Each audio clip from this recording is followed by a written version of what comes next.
Good afternoon and welcome to this week's vlog. I hope you had a good weekend and are looking forward to another busy week here at Dunoon Grammar School. This week in the vlog you'll be hearing about our senior reports, Assessment Window 2, our Dear NHS project that we took place during house time, our S6 leaver events that we've got planned coming up, Education Scotland's and Young Scots digital platform survey that one of our S1 classes was involved in, and also a little bit about our in-service day plans. I hope you enjoy listening to all our news. Hi, Mr. Gallagher here. I hope you guys are all well.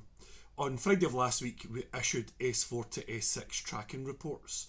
They were issued during house time for S4 and S5 via their house teacher, and S6 gathered in the forum to be issued with the reports by myself and Mr. Mitchell.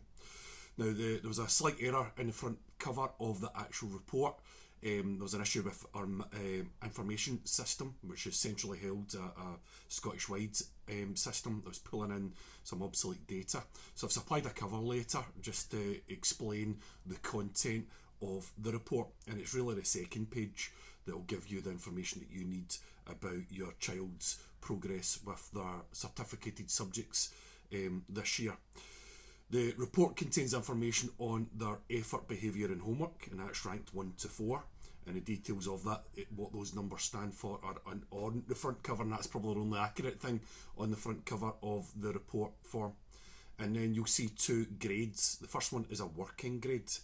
The working grade is where your child is at just now.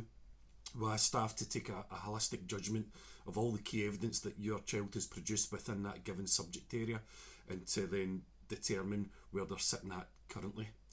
The second is the target grade, and that's an aspirational grade. That's where we think your son, daughter could be at the end of this period of assessment, once assessment window 2 has been completed, and any other assessments that are going on during class time, for example in practical subjects, once those assessments have been completed too, and indeed if your child performs to their potential. That's where the subject teachers believe your young person could be at the end of the process. So it's something for them to aim for, something for them to strive for, albeit with a short amount of time left to push ahead with that. If you've got any queries at all, or if you require any support in and around the information that's been contained in the reports, then please contact your child's subject principal teacher in the first instance, and you can also contact your child's head of house if there's any general support we can give during this period as we move in and prepare for assessment window 2.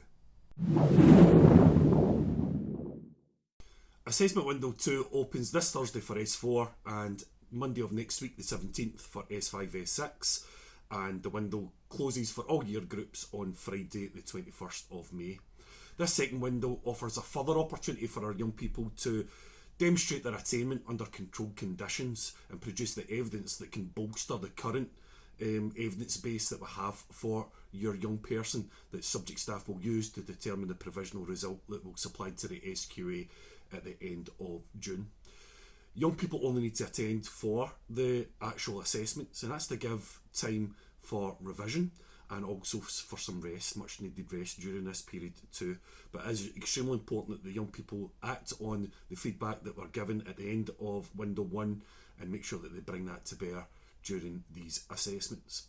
Young people only need to attend, as I said, but some may have to arrive due to public transport earlier or stay on later after the assessment, and if that's the case, then revision space will be made available for them. A study room will be made available for them to help them prepare for future assessments. And if they're in the school building and they need a lunch, then they can contact the kitchen staff and make them aware of that need.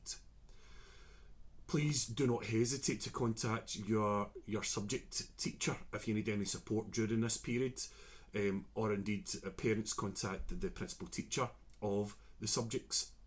And also please don't hesitate to contact heads of house. We accept this is a challenging period, we accept there'll be anxiety in and around these assessments, but support is at hand. You'll see that support in the SQA updates that I've released, that goes into the detail and the broad range of support that is on offer. So please access that. via your head of house if you feel you would benefit from that.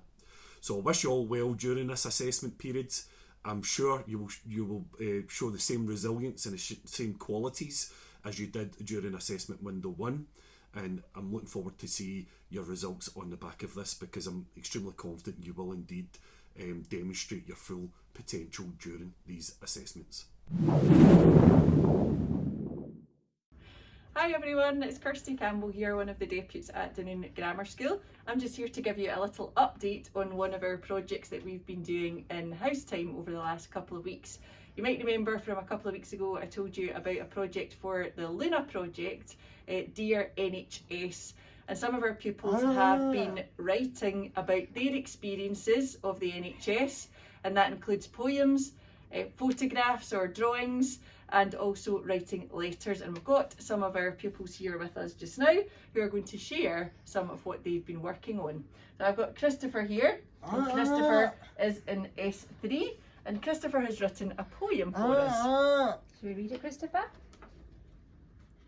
Doctors are good. Every nurse is amazing. Always kind. Reassuring. Never too busy. Helpful. And healing. Super efficient. Well done. Thank you, Christopher. I've also got Rachel with us from S1, and Rachel's written a letter, and she's just going to give you a little bit of her letter. When I was in hospital about to have surgery, a lovely nurse sat and talked to me about whatever I wanted until I wasn't nervous anymore. Thank you, Rachel. And we've also got Abby, and she is in S2, and she has written a poem. Clapping at 8 o'clock on Thursdays with their pots and bands. We're all clapping because we're your biggest fans. The garden's looking better than ever, hoping these masks are not forever. We've all learned not all heroes wear capes, because we now know our heroes wear scapes. Scrubs, thanks from all of us. Well done. Thank you. Bye. Hello, I've now got Victoria with me from S1, and Victoria chose to draw an amazing poster, and she's going to tell us a wee bit about it. Well, on my poster I drew the vaccine jab for COVID, a stethoscope because that was the original reason for NHS, the mask because of COVID, hand sanitizer, spray, and a grocery shopping bag for when they have to care for their families as well. Okay, and you wanted to tell us about all of that, to say thank you for all of the things that they do. Yeah, for the many things you do, we want to say thank you. Bye, thank you. Hi everyone, it's Mrs. Campbell here. I just wanted to give you a very quick update regarding the arrangements for S6 leavers. We're delighted to say that we are able to go ahead with some of the leavers events, starting with the S6 leavers ceremony on Friday the 4th of June in the afternoon. We're hoping that we'll be able to have a ceremony where the leavers will be presented with their hoodies and yearbooks and leaving certificates, and that we'll be able to finish with a barbecue outside, and that parents and carers will be able to join us for that. The leavers dance was scheduled for Friday the 11th of June, and we are delighted to say as well that we're able to continue to go ahead with that with some form of get together where there will be a sit down meal, and the young people are able to get dressed up in their dresses and kilts and suits that they're desperately wanting to do, and we can have some sort of send off for them, although we won't be allowed to have any dancing. So we're really glad that we can go ahead with this in some form, and more information will be with you soon. Thank you. Hi everyone. Today, Thursday the 6th of May, saw our first years, the 1B class, engage in an online session with Young Scot in Education Scotland, and that session was all around digital rights.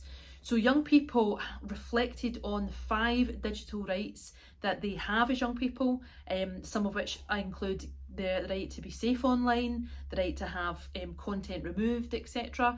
And they fed back to Young Scot in order to be able to influence policy and procedure that is going to be implemented at later dates. So our young people did extremely well. There was a really robust, interesting conversation taking place, and we look forward to hearing a wee bit more back from Young Scot as to how they're going to take our young people's views and opinions forward. Tomorrow the 10th of May we're holding our first additional in-service day that was granted by the Scottish Government. Pupils should not report to school, staff will be in school, and the focus of the in-service day is on moderation, and we'll be looking at all of our assessment work, the young people's assessment work that took place during assessment 1, and ensuring that it is moderated within our own departments and across with staff, but we also will be linking up with other schools across the local authority to ensure that there is an appropriate standard set for Argyll and Bute Council. So that's what staff will be working on, and pupils should return to school again on Tuesday the 11th of May at 8:45. Thanks for listening and tuning in. I would like to, before we finish, wish all our young people that are going to be sitting assessments over the next 2 weeks all the very best. Our S4 young people will be sitting assessments on the 13th and 14th of May, and our senior pupils, or S5 and S6, will start their assessment window on the 17th of May. So I wish you all the very best for assessment window 2, and I'll speak to you again next week.